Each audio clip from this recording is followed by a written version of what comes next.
hopefully you can see that I'm pausing when I need to do something. So that's a way to limit how much editing you have to do if you use Loom. So you can come over here and you can hit pause once you want to stop and do something, and then hit play when you're ready to resume recording. All right, so I've pulled up some notes that I created for American government. You see I can zoom over. I'm going to zoom out so that you can sort of see.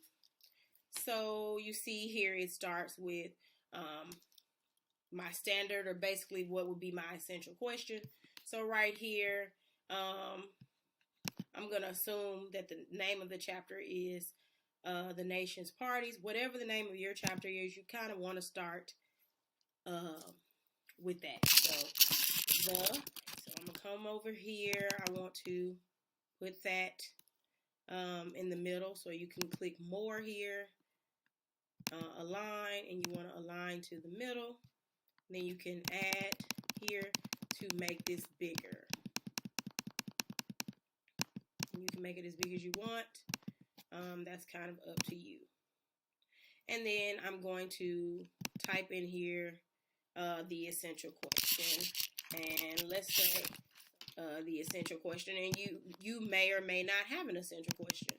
You may or may not have created one. That's up to you. I'm giving you a lot of autonomy here. And I want this font to be different. I like the Century font for my essential question. And then I'm going to make this this font Century Gothic, just because I like that for some reason. I'm going to put a little space between the two. And now I have kind of my first element. So I'm just going to duplicate that and change what's here. Here, then I will put vocabulary. So if you create a vocabulary, then you would have vocabulary here. So you might come up here. You see I have 3 vocabulary words here. Then I would number that, and I'm probably going to now align it to the left. So then I would have my first vocabulary word, incumbent, and then I would define it. So whatever that is, you would fill that in. I'm going to make both of these the same font and the same font size. So both going to be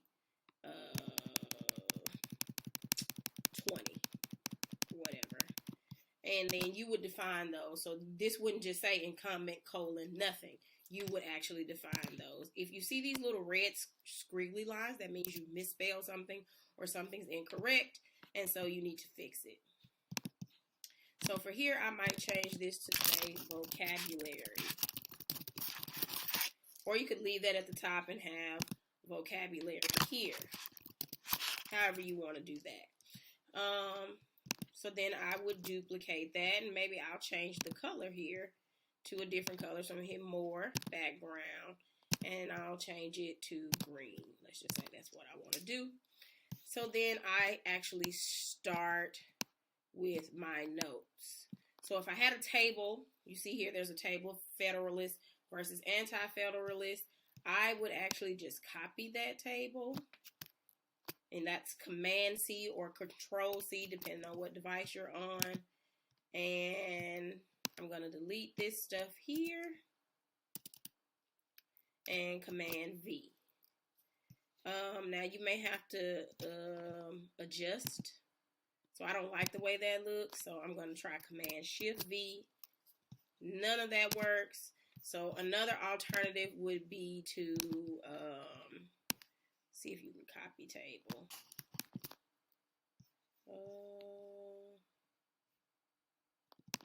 Copy, Control, or right click. So no options of doing that. So one option would be to fill in these blanks with whatever belongs here. So let's say this was formed by Thomas Jefferson.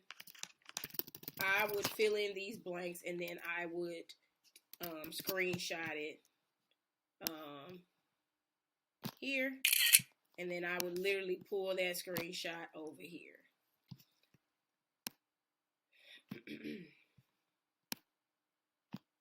And you want to adjust it so it, looks kind of cool, kind of neat, whatever. And again, I'm going to change this to Federalist versus Anti-Federalist. Bam. And that, whatever. So I'm going to do one more. And this one is going to be, you see here, there's a comprehension question or a critical thinking question.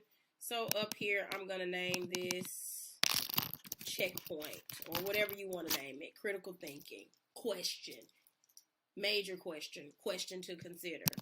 And then I'm going to delete this. And I'm literally just going to Control C or Command C, whatever you want, whichever one you want to do. Command V or Control V.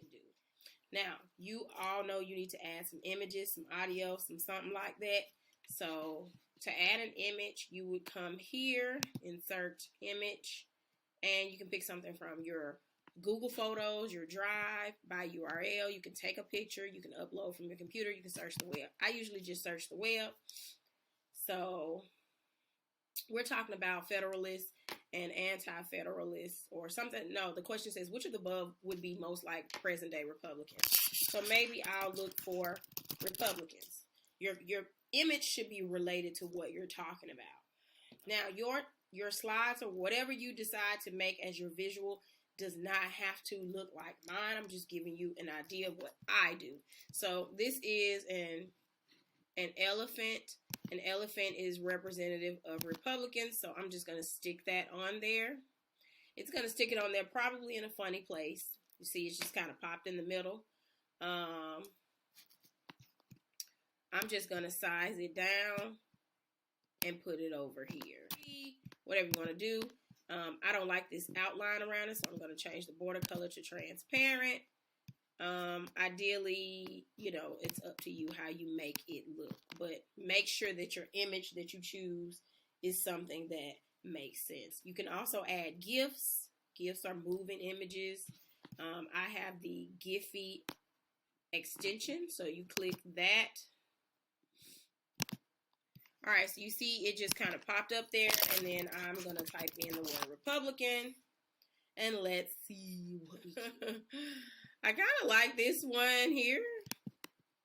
So we're going to just drag and drop her right on in there, or him, right on in there. You see it says creating images or whatever. And so you see it's kind of here.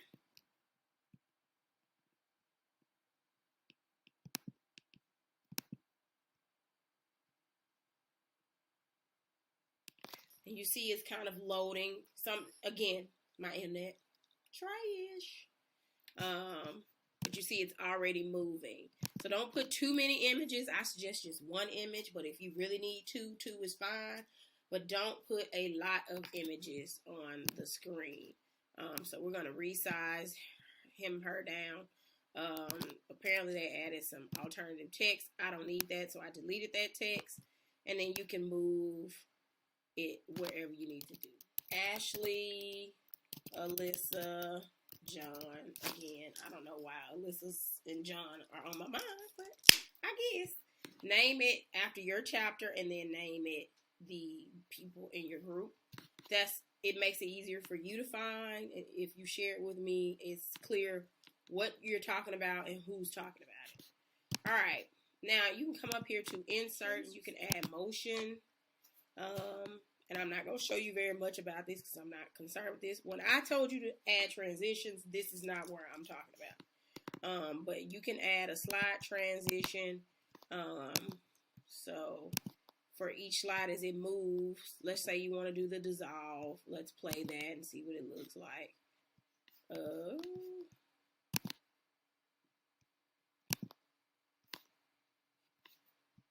All right, it says click slide or press enter to continue. It's going to show you what that would look like. So let's push play.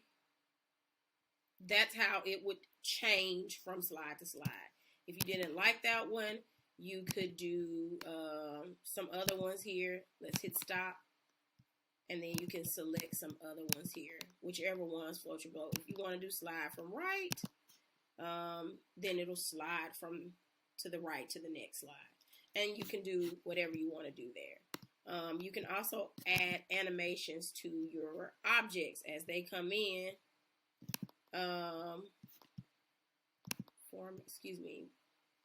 Motion, and then you can do some object animation. So you click an object. Let's say I don't want this to just already be here. I want it to come up later on in the video. You would click fade in. So any of the ones that say in is how it will come in, and any of the ones that say out is how that object will come out. So if I click fade in, play, and then we're going to click it, and then you see it pops, it fades in. If I then, and I can actually add another transition if I wanted to leave, add animation, and then I can have it fade out. I can make it on click, so it happens when I click a button, when I click anything, that pops up, or it can happen after previous, with previous, whatever. And you can Google all of those if you want to have that. You don't have to have all of this stuff. So let's see what that looks like.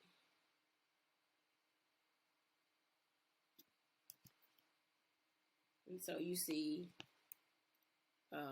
he faded in and he faded out. So let's see all of this. Let's hit stop. Let's see all of this in present mode. So in present. And again, you see my face is down here. So all of this works while I'm still talking, still interacting with you. You see, these are my slides. If I hit the next button or the arrow, it moves on to the next slide. It moves on to the next slide. Here you're probably about to see that transition.